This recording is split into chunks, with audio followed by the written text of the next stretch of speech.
여호와를 섬기며 노래하면서 그의 앞에 나아갈지어다. 여호와가 우리 하나님이신 줄 너희는 알지어다.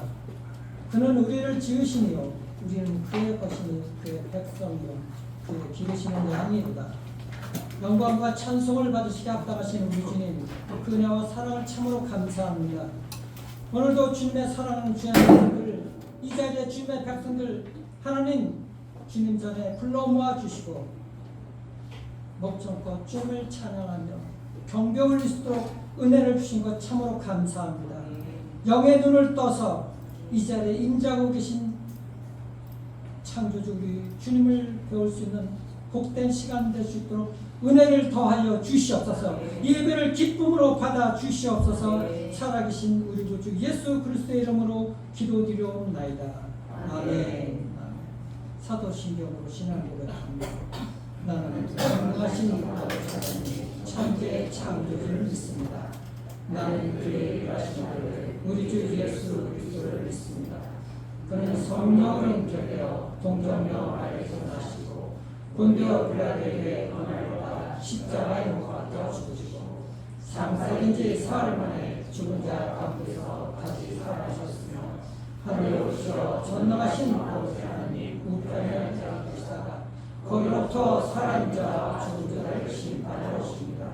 나는 성령을 믿으며 거룩한 공교회와 성도의 교제와 죄를 용서하는 것과 몸의 부활과 영생을 믿습니다. 아멘. 찬송가 455장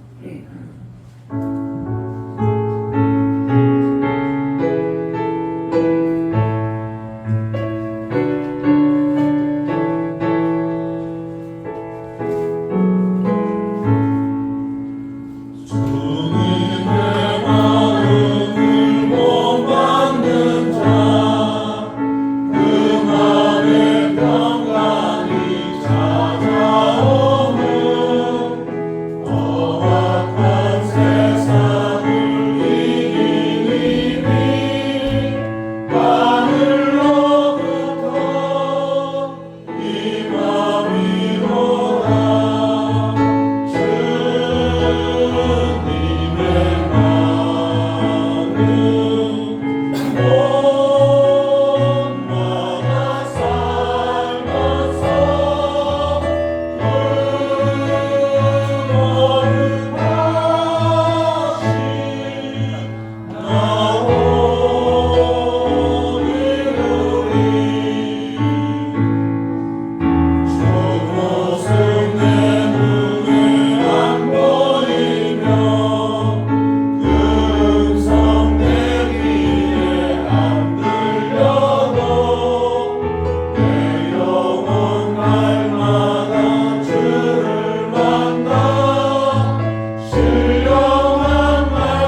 이름으로 불러주시고 주님의 크신 사랑 안에서 함께 예배하게 하심에 감사드립니다. 아멘. 주님, 이 찬양을 올려드립니다. 난 주 보혈 아래 있네. 그 피로 내 죄 사했네. 하나님의 긍휼 날 거룩해 하시었네. 난 원수의 어떠한 공격에도 더 이상 넘어지지 않네. 난 주 보혈 아래 있네. 아멘. 주님께서 흘려주신 보혈로 우리의 죄를 사하여 주시고 죄와 사망의 권세에서 자유하게 하시니 감사합니다. 우리가 받은 구원은 우리의 공로가 아니라 오직 십자가의 은혜임을 고백합니다. 그러나 주님, 우리는 사랑받은 자임에도 사랑하지 못했습니다. 용서받은 자임에도 용서하지 못했고 긍휼을 입은 자임에도 쉽게 판단하고 정죄하며 살아왔음을 고백합니다. 주님, 십자가는 우리를 정죄하기 위해 세워진 것이 아니라 사랑하기 위해 세워진 것임을 다시 깨닫게 하옵소서. 우리 주변에 사랑하지 못할 사람은 한 사람도 없음을 알게 하시고 모든 사람이 주님께서 핏값으로 사신 귀한 영혼임을 잊지 않게 하옵소서. 사랑하면 기도하게 하시고 사랑하면 이해하게 하시고 사랑하면 품게 하옵소서. 성령님, 우리 안에 성령의 열매가 풍성하게 맺히게 하여 주시옵소서.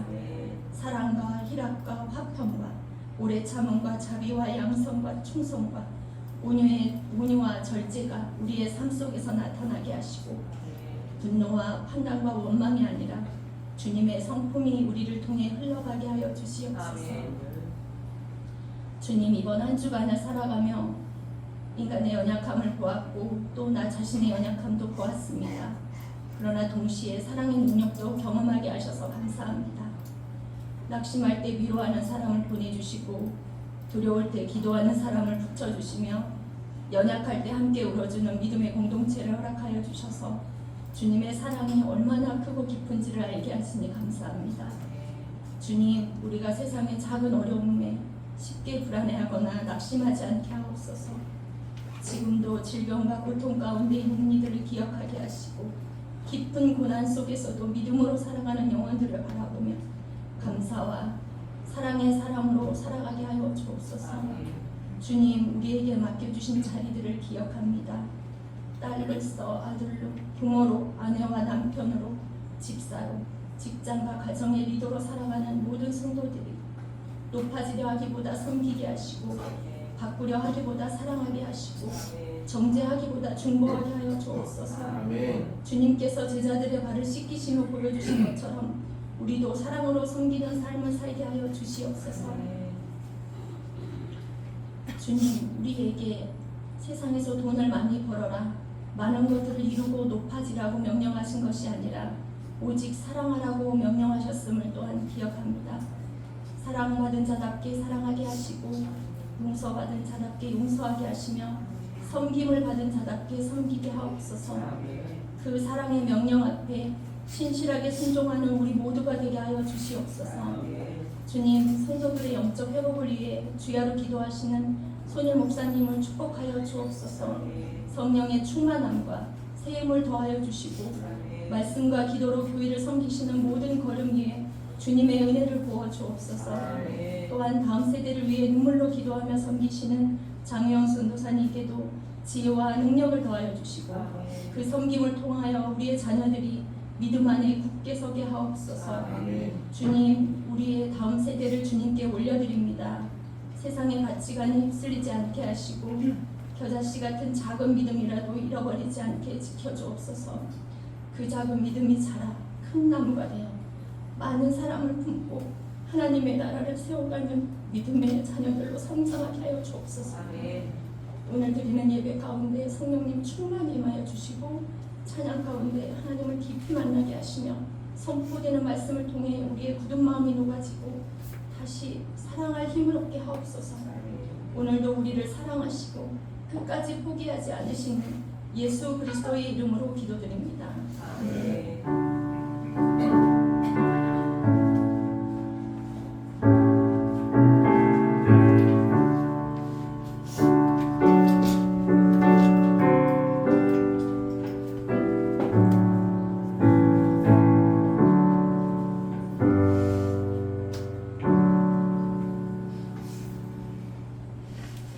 거룩한 주에 나와서 예배 올리는 여러분들 주님의 이름으로 환영하고 축복합니다. 우리 좌우에 계신 분들 인사하시기 바랍니다. 사랑합니다. 축복합니다. 감사합니다. 하나님 말씀 보도록 하겠습니다. 우리 빌립보서 2장 1절부터 우리 18절까지 교독하도록 하겠습니다.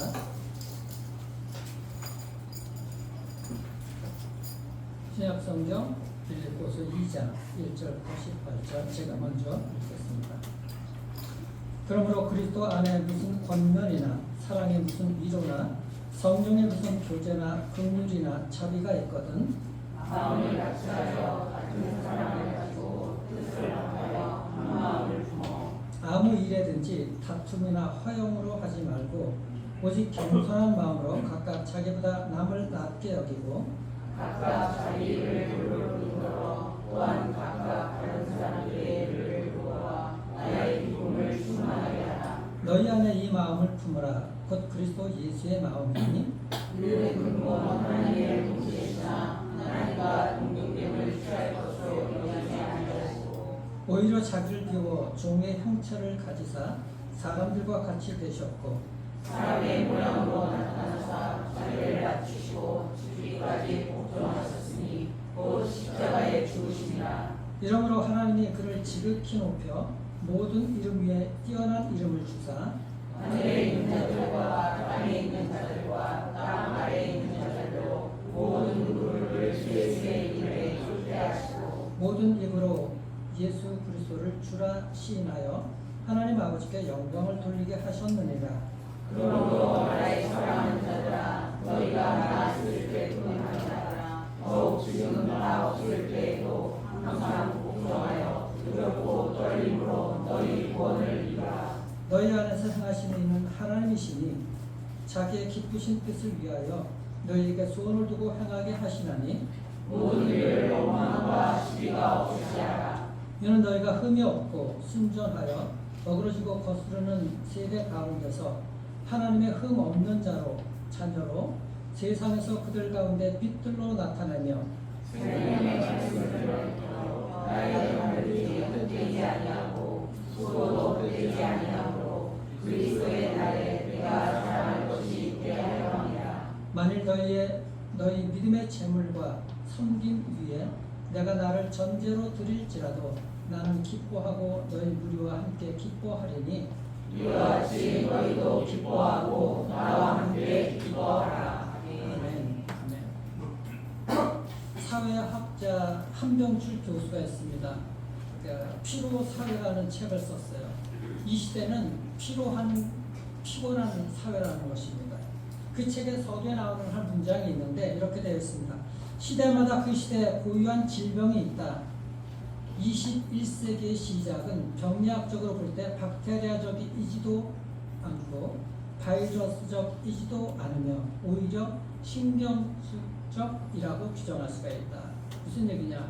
과거에는 박테리아나 바이러스 이런 것들 그 방어하려고 면역체계 이런 것들로 싸워왔다는 거예요. 그런데 오늘날은 너무나 피로한 사회라는 것이에요. 피곤한 사회. 왜? 그 책에서 얘기하긴 성과 사회라고 얘기를 하는 거예요. 성과주의. 그러니까 성과를 내려고 하다 보니까는 내 자신이 너무나 소진되는 거예요. 너무나 필요한 거예요. 이런 시대가 오늘날 되어버렸다는 것입니다. 그러니까는 그 속에서 나의 자존감은, 나의 정체성은 점점 무너져가고 있는 것입니다.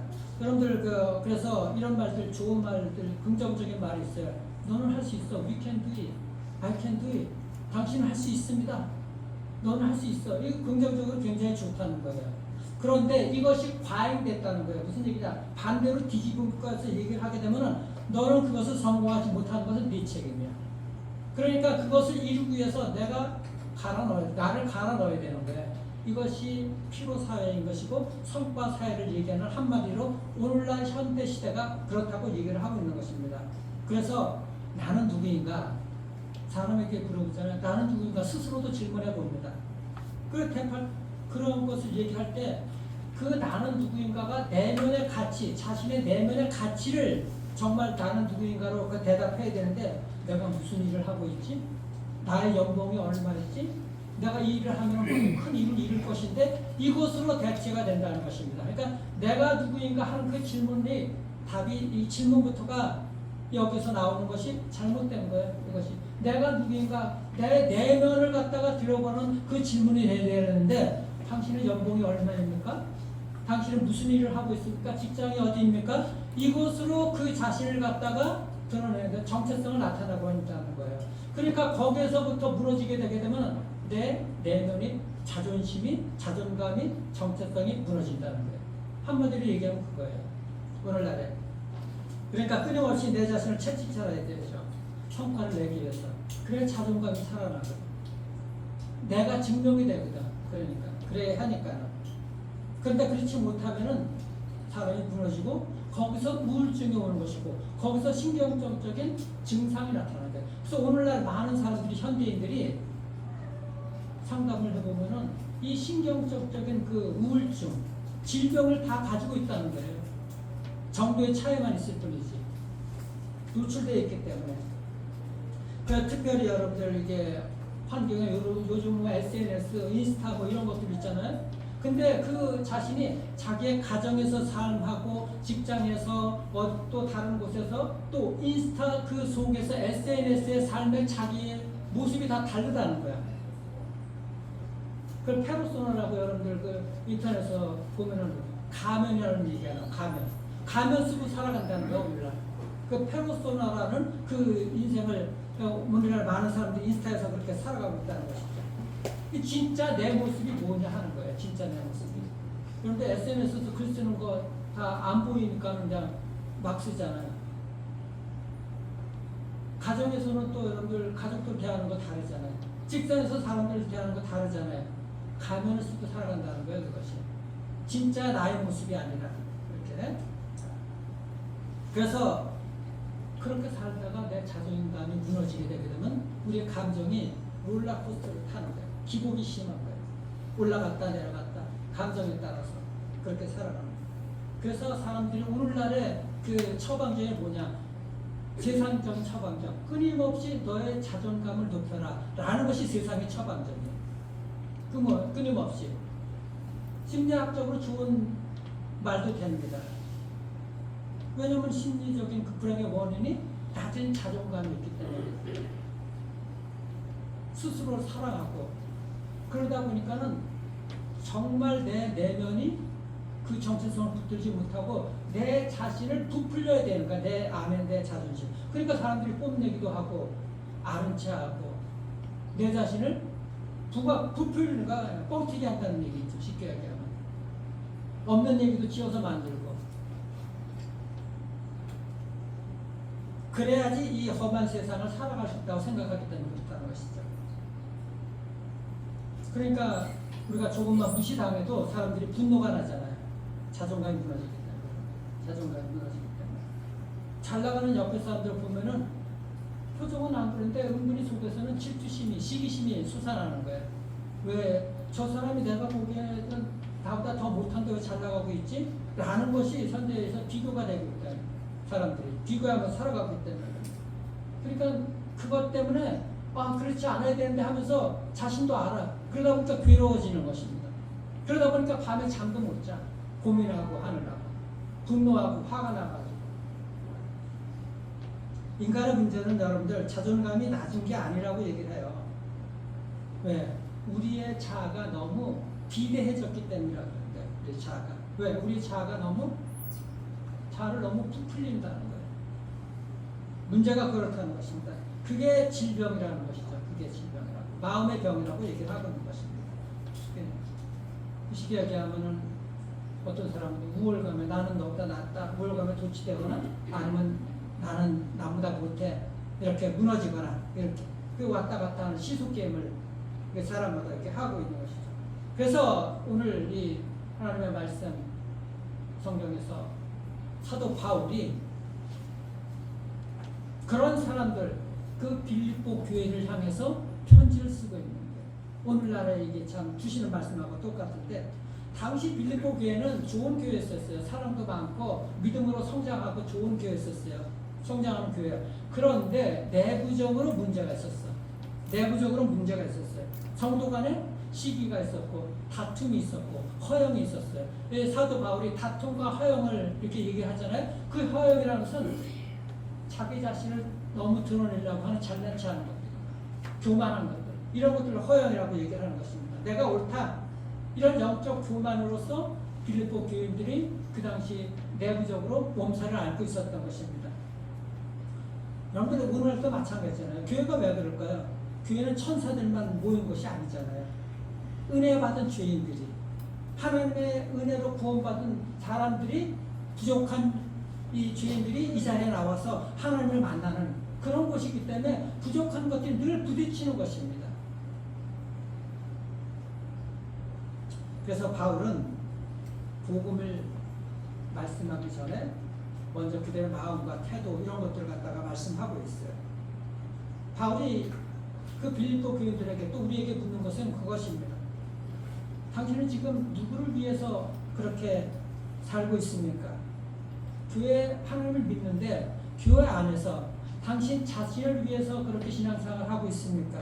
아니면 그리스도의 몸을 세우려고 신앙생활을 하고 있습니까? 라고 묻는 거예요.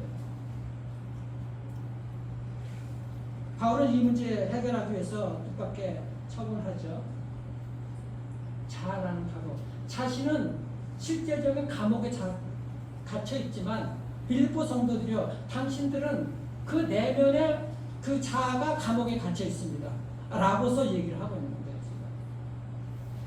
지금. 그래서 우리에게 진정한 자유를 주셨잖아요.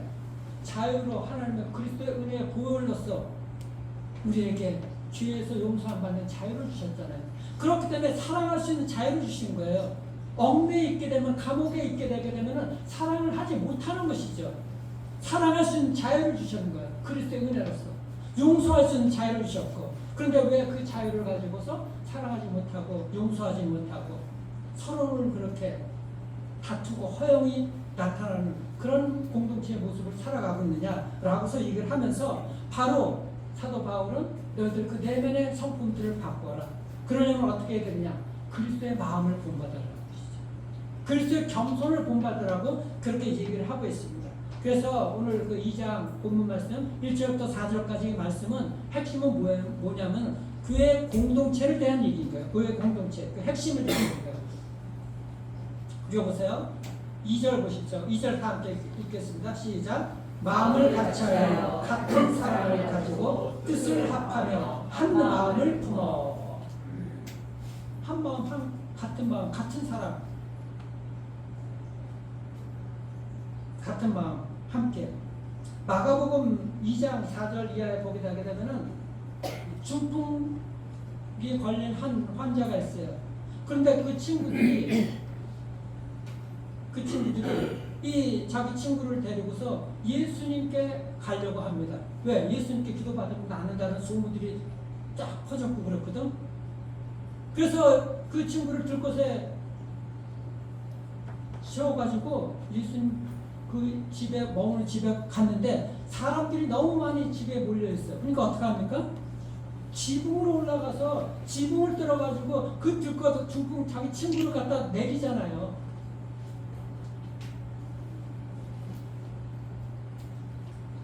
마가복음 2장 4절 5절 보시면은 무리들 때문에 예수께 데려갈 수 없으므로 그 계신 곳에 지붕을 뜯어 구멍을 내고 중풍병자가 누운 상을 달아 내리니 예수께서 그들의 믿음을 보시고 중풍병자에게 이르시되 작은 자야 네 죄사함을 받았느니라 이렇게 말씀하시고 그의 병이 낫게 돼요. 친구를 위해서 남의 허락도 안 받고 남의 지붕에 그 지붕을 뜯고서 환자를 내리는 이 함께하는 마음을 같이하는 이들의 그 믿음, 그것이 그 한 사람의 환자의 믿음뿐만 아니라 그 친구들의 믿음도 보셔서 주님께서 고쳐주신 것. 우리는 한 마음 한 뜻으로 나아갈 수 있는 이 공동체는 한 마음 한 뜻으로 가야 되는 것입니다. 지난주 저희 교회에서도 이런 일들이 일어났죠. 얼마나 감사한지 몰라요. 한 집사님이 정경련 회관에서 수백 명 지역 대표들 앞에서 강의를 해야 되는데 며칠 전부터 준비하고 하는데 스트레스 받아가지고 그냥 잠도 못 자고 고민하고 하는데 그걸 중보기도를 요청을 했잖아. 공동체. 그 카톡을 다 하고 그러는데 나중에 이렇게 보니까 그 올라와 있는데 근데 거기 막 답글도 나와 있고 막 그냥 함께 기도하잖아. 함께 기도하고. 저도 3시부터 기도한다 그래서 3시에 일 접고서 다른 거 갔다고 그 시간에 그냥 10분간이라서 10분간 기도했어요. 나 12분 동안 기도했어. 그동안. 함께 기도할 때 하나님의 놀라운 역사가 일어납니다. 그런데 이거 우리 신앙생활하면 결코 놓치지 마십시오. 여러분들이 정말 위기가 있고 어려움이 있잖아요. 기도 요청하세요. 중보기도 요청. 온 성도들이 한 마음을 가지고 기도합니다. 특별히 금요기도 때는 다 나와서 함께 기도하자. 우리 청년들도 나와서 기도하자. 얼마나 감사한지 몰라. 나와서 간절히 기도하잖아요. 무엇보다도 함께 기도할 때 성령 하나님께서 정말 그 능력으로서 역사해 주시는 줄 믿으시길 바랍니다. 이것이 일어나야 되는 것입니다. 일어나야 되는 거예요.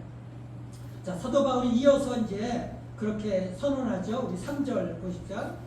아무 일에든지 다툼이나 허용으로 하지 말고 오직 겸손한 마음으로 각각 자기보다 남을 낮게 여기고. 참 이게 우리를 찌르는 말이죠. 무너지는 것은 가정이나 공동체나 어디나 무너지는 것은 외부의 침입이나 위협도 있지만 내면에서부터 무너진다는 거예요. 내면에서 다투고 허용이 나타나면 무너진다고 얘기를 하고 있는 것입니다. 바울은 교회 안에 하나 되게 하는 것을 강조하는 것이 바로 같은 사랑, 같은 뜻, 그리고 다른 사람들을 먼저 생각하는 겸손한 마음을 가지라고 얘기를 하고 있어요. 겸손한 마음. 여러분들 우리 교회가 하나 되는 것은 야 이벤트 해가지고 야 이거 이거 하자 뭐 이렇게 하고 하는 그래서 하나가 되는 게 아니에요. 우리 각자가 다 겸손한 마음을 가질 때 공동체는 세워지는 거예요. 오늘 이렇게 분명하게 사도 바울이 빌립보 교인들을 향해서 또 우리에게 주시는 그런 말씀인 것입니다. 그러니까 우리가 서로가 이렇게 서로의 마음을 헤아릴 수가 있어야 되는 것입니다. 왜 저 사람 인정받고 나는 아니지? 왜 내 의견은 무시당했지? 이런 것들이 아니라 하나가 되기 위해서 겸손한 마음을 가져야 된다는 거. 남보다도 남을 나보다 낮게 여기는 거. 이게 정말 중요하고. 근데 우리는 속으로도 그렇지 못할 때가 많잖아요. 내가 옳고 당신은 나보다 조금 못하고 나는 이 정도인데. 여러분들 분명히 우리가 기억을 해야 되는 게 내가 남보다 낫다고 생각하면은 온전하게 세워지기가 힘들어요. 그래서 교회마다 예전에 저도 그 큰교회 다닐 때 보면은 그래요. 주변에 들어보면은 교회는 좋은데 저 사람 때문에 내가 가기가 싫다고. 이걸 많은 교회에서 듣는 말들이거든요.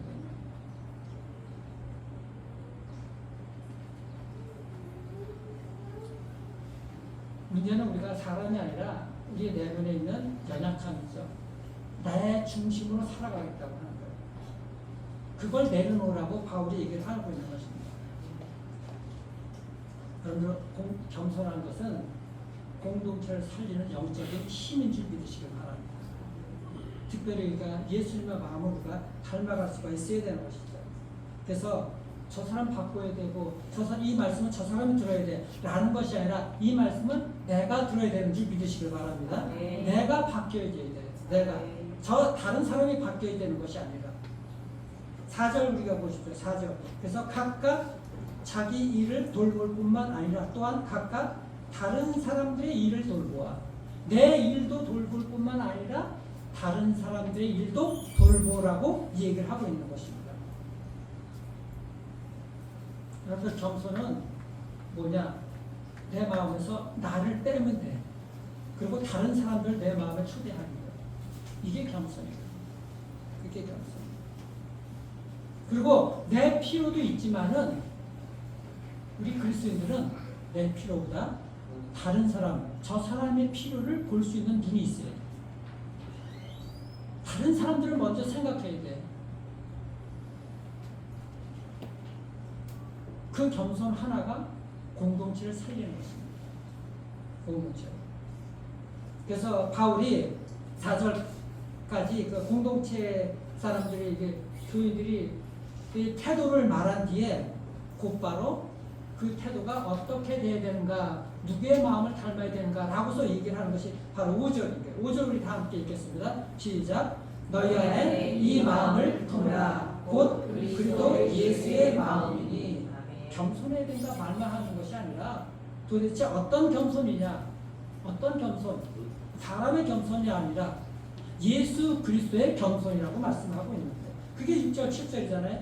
그는 근본 하나님의 본체시나 하나님이신데 하나님과 똑같은 위치에 있는 것으로 그 자리에 지키신 것이 아니라 하나님이신데 인간의 몸을 입고 이 땅에 내려오셨다는 거예요. 인간의 몸을 입고 내려오신 것도 대단하신데 그 당시 가장 부끄러운 치명적인 그런 형틀, 사형 형틀이잖아요. 온몸이 벗겨지고 십자가에 못을 박히는 인간 중에서도 가장 비참한 그 자리 십자가형을 당하셨다는 거예요. 이렇게까지 내려오셨다고. 이것이 주님의 겸손이라고, 그 마음을 닮으라고 말씀하고 있는 것이죠. 바울이 얘기하고 있는 것은. 그래서 예수님의 겸손은 여러분들 단순히 사람들의 그 성품, 리더 그런 겸손 그런 정도가 아니죠. 왜? 사람 때문에 자신의 권리를 포기하신 겸손인 거예요. 예수님의 권리가 뭐예요? 하나님의 자리잖아. 하나님의 자리. 그 하나님의 자리에서 그 권리를 포기하신 거예요. 왜? 여러분과 저를 사랑하기 위해서 십자가에 못 박혀 돌아가신, 자기 권리를 포기하셨다는 거예요. 여러분들, 우리가 내 권리 포기할 수 있어야 돼요. 사랑할 수 있는 자유를 주셨다 그러면은 내가 다른 사람들을 사랑하기 위해서 내 권리를 포기해야 되는 거예요. 말하고 싶은 권리 포기해야 되는 거고, 비판할 수 있는 권리 포기해야 되는 것이고, 내 욕심 채우는 그 권리 포기해야 되는 거예요. 그게 내 권리를 포기해야 되는 거예요. 주님께서 그렇게 하셨기 때문에 우리가, 그게 바로 복음인 것이죠. 그래서 우리가 붙들어야 되는 것은 내 권리, 난 이걸 찾아야 돼, 난 이걸 지켜야 돼, 이것이 아니라 그리스도의 마음을 붙들길 바랍니다. 내 권리는 포기하고 그리스도의 마음을 붙들라고 오늘 사도 바울이 말씀하고 있는 것입니다. 그런데 여러분들, 우리가 예수를 믿으면서 무엇을 붙들고 있습니까? 여전히 내 체면을 붙들고 있는지, 내 자존심을 붙들고 있는지, 여러분들, 아니면 내 생각, 내 방식을 붙들고 있는 것인지, 내 권리를 붙들고 있는 것인지 한번 생각해 보시길 바랍니다. 오늘 밴드에서도 이런 문제를 가지고, 내면을 가지고 우리가 나누고 세워주고 그런 귀한 나눔이 됐으면 좋겠어요. 그런 나눔들이. 우리가 내가 순종하지 못한 이유가 뭔가, 내가 이 사람들을 섬기지 못하는 이유가 뭔가, 이런 것들을 솔직하게 내려놓고 하나님 앞에 나아가는 것이죠. 이것이 나눔의 이유인 거예요. 우리가 그 밴드에서 성경 공부를 하는 것이 아니라 내 내면을 드러내고 주님의 말씀으로 나를 교정받는 시간인 거예요. 서로가 해답을 내놓는 것이 아니라. 사람들끼리 자꾸 부딪히는 이유가 왜 그렇죠? 내가 가진 걸 놓지 못하기 때문에 그런 거예요. 그래서 부딪히는 것 아니겠습니까? 예수님께서 다 내려놓으셨는데, 하늘 보좌를 내려놓고 이 땅에 내려오셨는데, 우리가 예수를 믿으면 그 마음을 우리가 닮아야 돼. 그 사람 때문에 우리가 놓을 수가 있어야 돼. 내가 내 식구를, 내 하나님의 가족들을, 내 밴드원들을 사랑한다면은 내려놔야 돼. 내 권리를. 이런 것들이 나눔 속에서 일어날 수가 있어야 되는 것입니다. 예수님은 자신을 비우셨잖아요. 하늘 보좌를 내리시고 신의 모든 능력을, 하나님이시면서 사람이지만은 인간의 모습을 가지고서 하나님의 능력, 그 모든 것들을 내려놓으셨잖아요. 그렇게 비우셨는데 내가 예수를 믿으면서 여전히 내 안에 나로 가득 차 있어요. 내 안에 내가 가득 차 있는 것은 겸손이 아닙니다. 그게 교만인 거예요. 내 안에 나를 비우는 훈련을 하셔야 되는 거예요. 나를 갖다가. 제가 자라는 한 가정 부부가 있는데 오랫동안 부부싸움하고 그냥 갈등도 막 심했어요. 자녀들에게도 막 영향을 막 미칩니다. 그런데 어느 날 예배 가운데 남편이 예배를 드리는데 그런 마음을 주셨다는 거예요. 야, 내가 이기는 것이 내 가정을 살리는 것이 아니구나. 그래서 그때부터 아내에게 져주기 시작했다는 거예요. 자녀들에게도 져주기 시작했다는 거예요.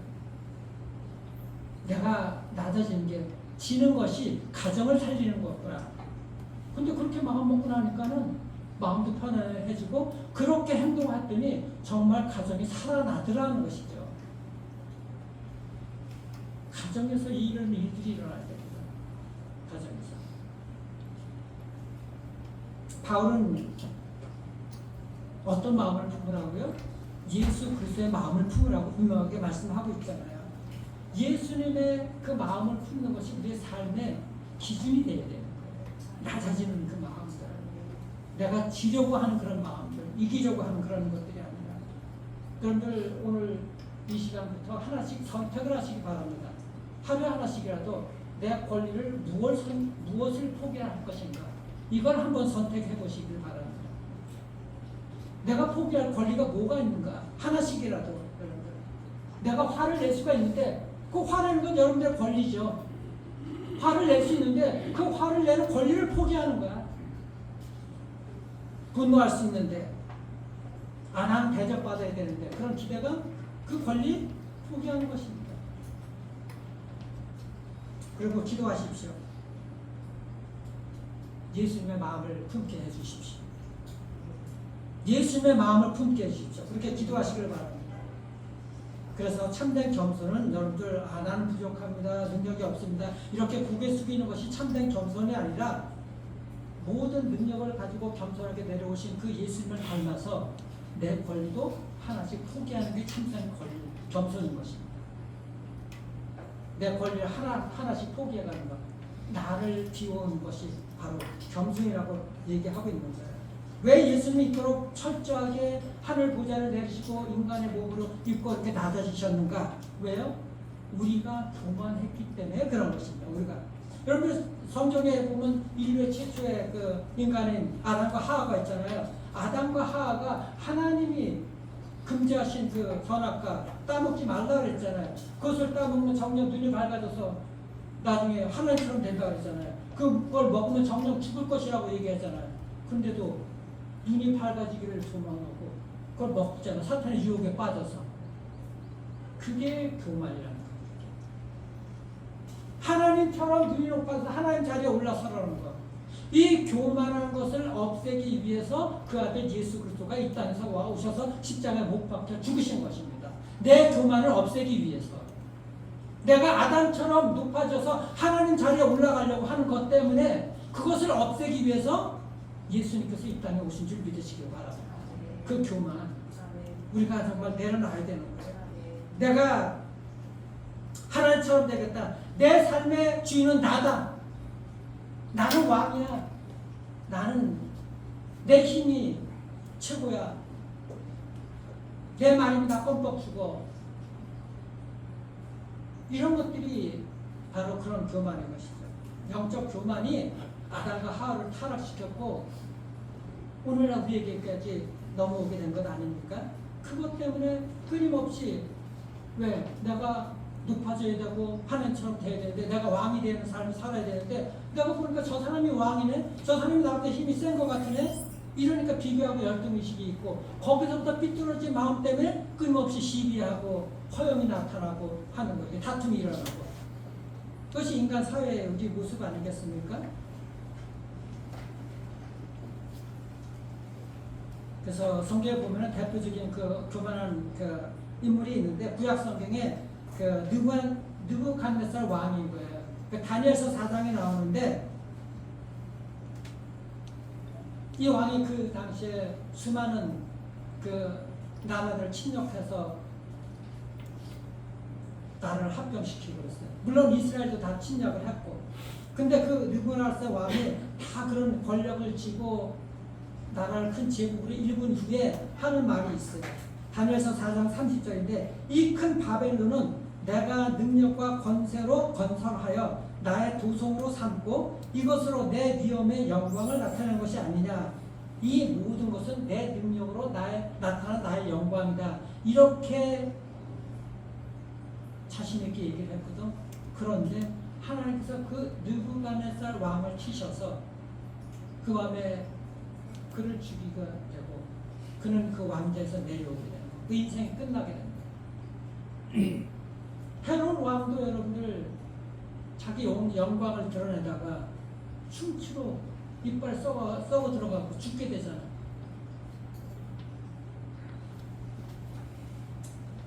그러나 성경은 정반대의 인물이 있어요. 정반대의 그 교만을 내려놓고 자기 영광 구하지 않은 인물. 성경의 대표적인 이스라엘의 가장 존경하는 왕 다윗 왕이 있어요. 다윗 왕. 다윗은 정말 이스라엘 역사상 가장 위대하죠. 수많은 전쟁에서 이겼고 백성들의 칭송을 들었습니다. 그래서 느부갓네살 왕처럼 자기를 드러낼 수가 있어요. 자기 영광을 이렇게 높일 수가 있었습니다. 그런데 그는 자기 영광을 그렇게 하지 않냐고 하나님 앞에서 어떻게 고백했는지 시편 131편 찾아가 보시길 바랍니다. 시편 131편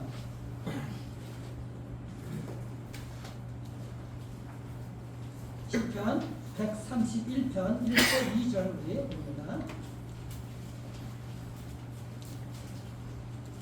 131편 1절 2절 우리 같이 읽겠습니다. 시작. 여호와여 내 마음이 교만하지 아니하고 내 눈이 오만하지 아니하오며 내가 큰 일과 감당하지 못할 놀라운 일을 하려고 힘쓰지 아니하나이다. 실로 내가 내 영혼으로 고요하고 평온하게 하기를 젖된 아이가 그의 어머니 품에 있음 같게 하였나니 내 영혼이 젖된 아이와 같다다. 아멘. 여러분들이 다윗의 고백을 느껴주세요. 내가 감당하지 못할 큰 일들 그거 하려고 그냥 영혼을 쥐어싸가지고 그냥 쥐어짜가지고 그렇게 애쓰지 않는다는 거예요. 하나님께 맡기고. 왜? 그렇게 애쓰게 되는 것은 자기 교만으로 말미암아 이렇게 된다는 것이죠. 이렇게 된다는 거예요. 하나님 앞에 바짝 낮춘 거예요. 내 자기 욕심, 자기 야망으로 그 일들을 이루겠다고 그렇게 한 것이 아니라 그때 그의 영혼이 어떤 상태에 있는가. 다시 131편 2절 다시 보세요. 고요하고 평온하기를 젖된 아기가 그 어머니의 품에 있음 같게 하였나니 내 영혼이 젖된 아이와 같도다. 엄마 품에 안긴 아이. 그때 얼마나 여러분들 기억나신지 모르겠지만 우리가 생각하기를 아이가 엄마 품에 앉아서 엄마 젖을 먹고 있으면 배고프지 않기 때문에 울지 않는 것 아니겠습니까? 보채질 않잖아요. 엄마가 자기를 사랑한다는 것을 본능적으로 말하지 못하는 아이라 할지라도 아는 거예요. 엄마 품에 안겨서. 다윗이 하나님의 품에 안겨서 지금 그런 평안함과 영혼을 누리고 있다. 다윗이 자기 교만한 것 내가 내 힘으로써 이 일들을 이룰 거야. 내 야망으로서 저 적군들을 쳐 없앨 거야. 내 힘으로 내가 가족 군사력으로 내가 왕의 힘으로 이 모든 것들을 이룰 거야 하는 것이 아니라 그 모든 것들은 교만하기 때문에 하나님 앞에 내려놓고 내 영혼을 하나님의 품에 안겨서 아기가 엄마 품에 안겨서 젖을 먹을 때 그 평안한 영혼 같이 내 영혼이 하나님 안에서 그렇게 평안을 누리고 있다고 고백하는 거예요. 이 교만을 내려놓을 때 하나님 품 안에 안길 때 이런 일들이 일어나게 되는 것이죠. 이런 일들이. 왜요? 하나님이 다윗의 가치를 인정해 주신 거잖아요. 그를 품에 안고 넌 내 사랑하는 아들이다. 세상에서는 왕일지 모르지만 너는 내 사랑하는 어린 아이 같은 젖먹이 아이 같은 자야. 내가 너를 품어줄게.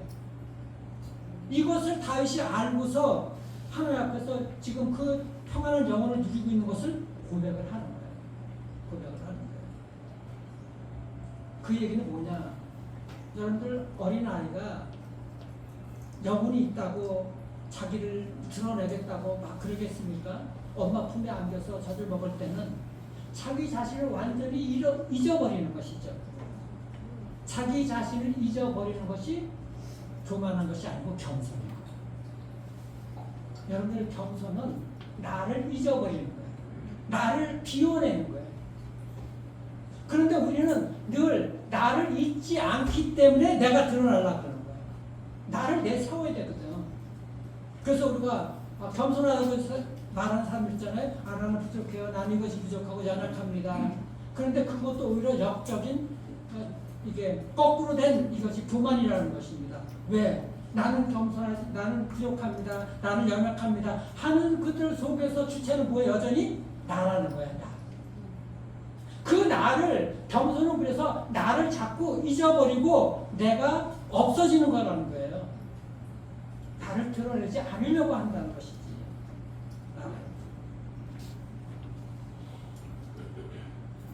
그래서 바울은 예수님의 겸손을 얘기를 한 다음에 그 복음이 어떤 삶을 살아야 되는가 이걸 얘기를 하고 있는 거예요. 12절 우리 같이 읽겠습니다. 12절 시작. 그러므로 나의 사랑하는 자들아 너희가 나 있을 때는 아니라 더욱 지금 나 없을 때에도 항상 복종하라. 두렵고 떨림으로 너희 구원을 이루라. 우리가 이루어가는 건 아니에요. 구원은 우리 안에 성령께서 우리의 구원을 이룰 수 있도록 우리를 도와주시거든요. 우리는 그 성령의 음성에 순종하고 나아가면 돼요. 어떤 집사님은 마음속에 성령께서 말씀하신다고 그렇게 말씀하시거든요.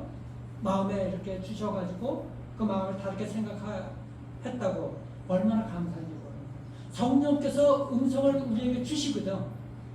그 음성을 듣고 순종하는 것이 하나님의 말씀대로 살아가는 거예요. 그 영혼이 살아나게 되는 것입니다. 내가 혼자 애쓰는 그런 존재가 아닌 거예요. 그 마음을 가지고서 우리의 삶에서 태도로 나타나는 것이고 우리의 행동으로 그렇게 나타나야 되는 거예요. 근데 우리가 그런 마음을 갖지 못하면은 예배를 드리는데도 여러분 예배 끝나고 나서 집에 가서 어떨 때 막 우리 뭐 짜증 내기도 하잖아요. 예배당에서 거룩하고 화도 안 내는 것 같은데 밖에 나가면 화낼 일 많잖아. 화도 내고 짜증도 내고.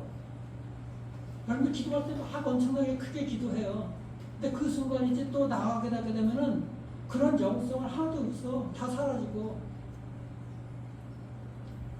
우리 신앙은 여러분들 예배 때나 이럴 때 그것이 아니라 예배 때나 기도 때는 하나님의 음성을 하나님의 말씀을 우리 마음에 새기는 것이고 우리가 고쳐나가는 것이고 고쳐나간 것을 우리의 삶에서 실천하는 거야. 그게 신앙인 거예요. 은혜 받았다고 막 그냥 그 순간하고 왜 우리는 은혜가 없냐고 이게 아니라 예배 여러분들 예배 끝나고 나눔 할 때도 다 참석하셔가지고 여러분들 밴드 나누는 것도 예배 연장인 거예요. 다 남으셔서 거기서 이 말씀 내가 교정받아야 되는 것들 그걸 충분하게 좀 나누세요. 서로를 좀 세워주고 그래서 밴드에 가고 싶고 막 우리 가족들 안 보면 막 그냥 마음이 그냥 막 그냥 그런 것들처럼 배우들들 막 그냥 우리 하나님의 가족들 보고 싶고 오늘은 이 말씀으로 내가 듣고서 저 사람 세워줘야 될 텐데 그런 설레는 마음으로 가면 얼마나 감사하겠습니까? 그런 마음으로 좀 참석을 해주시기 바랍니다. 이스라엘 백성들이 여러분들 그 망한 이유가 뭡니까? 가나안에서 가나안에 들어가지 못하고 광야 40년을 뺑뺑 돌게 되는 그게 뭐예요? 원망과 시비가 있었던 것 아니겠습니까? 원망과 시비가 40년 동안에 왜 가나안 땅에 못 가고 그냥 그들을 입술에 원망, 불평이 달고 살았잖아. 40년 동안. 우리가 왜 그냥 이집트에 노예로 있었으면 되지 왜 광야에서 이렇게 이 고생하고 우리 이끌어내가지고 왜 이 고생을 시킵니까? 적어도 이집트에 있을 때는 밥이라도 제대로 먹었었는데 으르고 불평하고 원망했던 것 아니겠습니까? 그게 자신을 드러내는 교만한 자아라고 얘기를 하는 거예요. 근데 복음은 이 겸손을 아는 자들은 전혀 다른 삶을 사는 것이죠. 우리가 원망과 시비가 없이 살아가게 될 때 어둡고 비틀린 주변에 이 모든 것들이 세워지게 됩니다. 여러분들이 그런 마음을 먹을 때 가정도 세워지는 것이고, 자녀들에게 그 원망 시비가 아니고 겸손한 마음을 우리 자녀들에게 보여주게 될 때 우리 자녀들의 뒤틀린 마음들도 어두운 마음들도 바로 서게 되고 힘을 얻게 되는 거예요. 힘을 얻게 되는 거예요. 자, 그게 이제 15절 말씀에 15절 말씀 우리 다 함께 읽겠습니다. 시작. 이는 너희가 흠이 없고 순전하여 어그러지고 거스르는 이스라엘 가운데서 하나님의 흠 없는 자녀로 세상에서 그들 가운데 빛으로 살아가며, 빛으로 살아가며. 자, 바울이 이제 17절에서 이렇게 고백을 하죠. 만일 너희 믿음의 재물과 섬김 위에 내가 나를 전제로 드릴지라도, 전제는 뭐냐면 술을 부어가지고 제사를 드리는 거예요. 그렇게 자기가 전제를 드려질지라도 나는 기뻐하고 너희 무리와 함께 기뻐하리니, 그렇게 희생당하고 자기가 그렇게 들어진다 할지라도 기쁠 것이다. 여러분들과 함께하는 것이 정말 기쁠 것이라고 얘기하는 거예요. 빌립보 성도들, 빌립보 교인들의 그 신앙을 위해서라면은 내 목숨이 아깝지 않게 내 목숨이 제물로서 바쳐지는, 그런 술로 부어지는 제사같이 제물로 바쳐진다 할지라도 나는 것이 기쁩니다. 이게 바울의 마음인 거예요. 이게 바울의 마음. 예수님의 마음을 닮은 것 아니겠습니까? 자기 자신이 희생된다 할지라도, 죽음의 제사로서 희생된다 할지라도 나는 것이 기쁩니다. 여러분들과 함께하는 것이기 때문에 기쁩니다. 여러분들 정말 우리 신앙 다시 한번 생각해 보시기 바랍니다. 신앙 체질을 바꾸시길 바랍니다. 하나님의 말씀이 주어지게 되면 그 말씀대로 우리가 바꾸려고 주님 앞에 나아가세요. 그렇지 않으면 체질이 안 바뀌어져요. 여러분 체질을 바꾸기 위해서 많은 노력을 하시잖아요. 신앙 체질도 마찬가지입니다. 그거 지키지 않으면은 체질 안 바뀌어져요. 의사가 먹지 말라는 음식 계속 먹고 그러면은 체질 바뀌어집니까? 똑같죠? 안 변해요. 하나님께서 하지 말라고 하라고 하는 것 그대로 말씀 우리가 내 마음을 바꿔나가면은 여러분 우리 신앙생활 체질도 바뀌어질 뿐만 아니라 여러분들 가정도 살아나고 우리 공동체도 살아나게 되는 줄 믿으시길 바랍니다. 겸손한 마음을 가지고 정말 하나님과 함께하며 하나님 안에서 여러분들 우리 평강 가운데 그리스도의 마음으로서 사람들을 살리는 그런 복된 인생들 살아가시기를 주님의 이름으로 축원합니다. 오늘 이 말씀 생각하면서 정말 이 찬양 부르면서 주님의 마음을 내게 주십시오. 나는 주님의 마음이 없습니다. 주님의 마음을 내게 주옵소서. 이 마음으로 우리 찬양하도록 하겠습니다.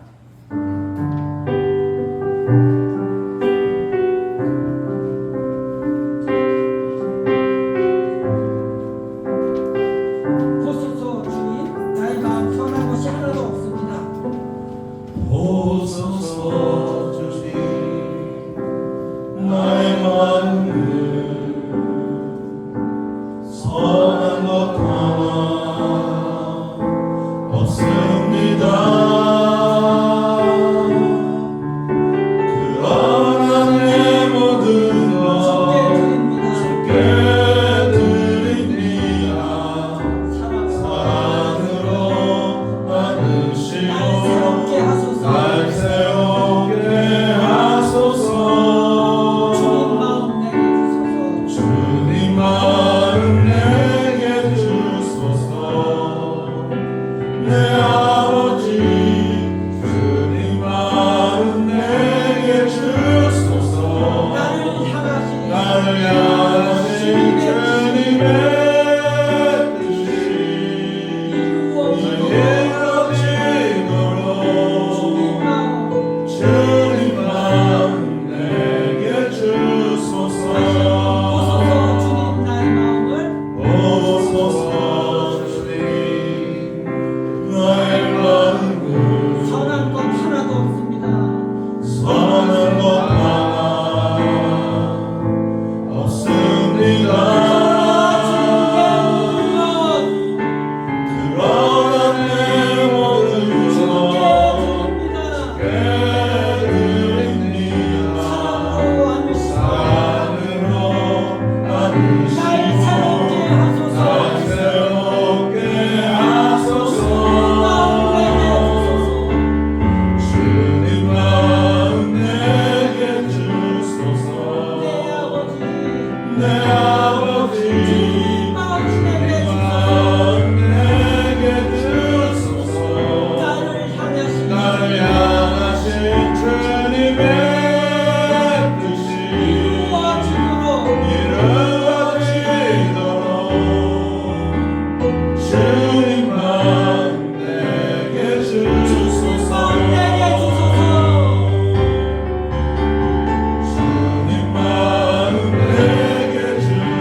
기도하며 이 시간에 우리 함께 나가겠습니다. 그리스도의 마음이 여러분의 마음에 살아나가게 될 때 가정이 살게 되고 우리 자녀들 살게 되고 무엇보다 여러분들 영혼이 하나님의 품에 안겨서 젖된 아이가 품에 어머의 품에 안겨서 그 평안을 누리듯이 아버지 하나님의 품에 안겨서 평안한 그런 인생을 살아가게 될 것입니다. 이 시간에 우리 하나님 아버지의 마음을 담게 해달라고 그리스도의 마음을 담게 해달라고 함께 기도하시길 바랍니다. 함께 기도합시다. 세상 소망 사랑하라 주의 사랑 끝이 없으니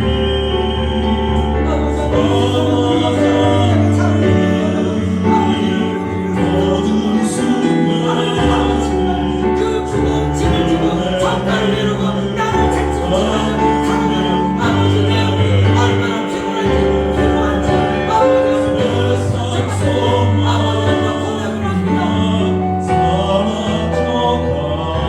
아버지는 이 시간에 나를 위해서 하나님의 영광을 보시고 십자가를 바라보게 역사해 우리 아들 죄를 봤습니다. 우리 나를 위해서 아버지를 죽으셨단 말씀 그 아버지 병을 사랑합니다. 아버지 나의 병을 잘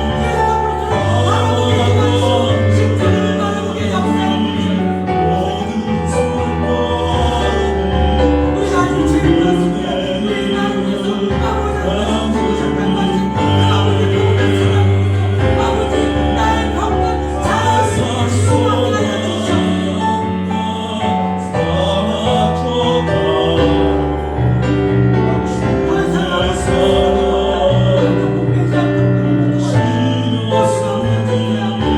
그만해 아버지 하나님의 품 안에서 잠잠하는 평안과 위로를 얻게 하여 주시옵소서.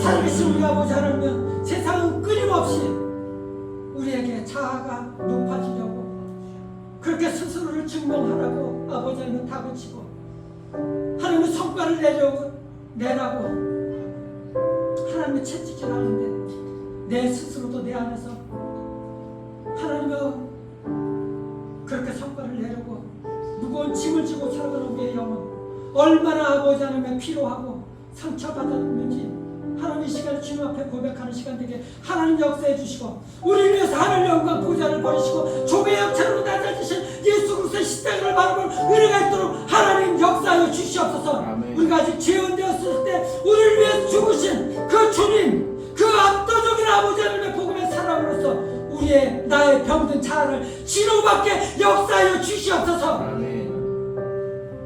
더 이상 세상의 평가에 아버지 하나님 목매지 않게 하여 주시고 주님의 품 안에서 젖된 아이와 같은 그런 참된 평안과 위로를 누리게 하여 주시옵소서.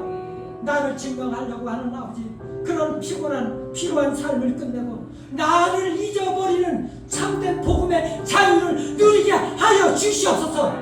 그래서 살아갈 수 있는 자유를 마음껏 사용하게 주시옵소서. 용서할 수 있는 자유를 마음껏 누리게 하여 주시옵소서. 아멘. 화를 내는 그 권리를 포기하게 하여 주시옵소서. 비판하려고 하는 그 권리를 포기하게 하여 주시옵소서. 낙심한 주님의 백성들의 심령을 위로해 주시고 새 힘을 주시는 우리 주님 그 주님을 의지하고 나가게 도와주시고 그 주님의 마음을 닮아가는 진정한 겸손의 삶을 살아갈 수 있도록 은총을 더하여 주시옵소서. 그런 마음으로 살아가게 될 때 아버지 무엇보다도 저들의 영혼이 살게 하시고 아버지 저들의 자녀들을 살게 하여 주시고 저들의 가정이 일어나게 도와주시고 우리 교회가 복음 아버지 공동체가 복음 안에서 하나가 되게 도와주시고 일어나게 역사하여 주시옵소서. 하나님 이 시간에 귀한 영을 하나님께 올려드립니다. 세상에서 아버지 필요하게 살다가 가져온 그런 재물이 아니라 주님을 의지하고 하나님이여 정말 최선을 다하고 하는 그런 삶 가운데 주님께서 주신 그 아버지 하나님의 물질 감사함으로 가져나오게 하는 그 마음 참으로 감사합니다. 이 시간에 그 마음을 하나님 받아주시고 예물을 기쁘게 받아주시옵소서. 재물 때문에 어려운 영혼들 없도록 지켜주시고 매일의 만나를 풍성하게 공급받는 모든 성도들 될 수 있도록 은총을 더해주시고 질병이 떠나가게 도와주시고 우환들이 사라지게 도와주시고 문제마다 해결되는 은혜가 있도록 도와주시고 하나님의 은혜가 저들의 아버지 영혼을 감싸는 그런 압도적인 복음의 사랑을 그 사랑으로서 평안과 위로를 경험하는 매일의 삶이 될 수 있도록 은혜를 더하여 주시옵소서. 예물을 기쁘게 받아주시기를 소망하고 살아계신 우리 구주 예수 그리스도 이름으로 감사기도 드리옵나이다. 아멘.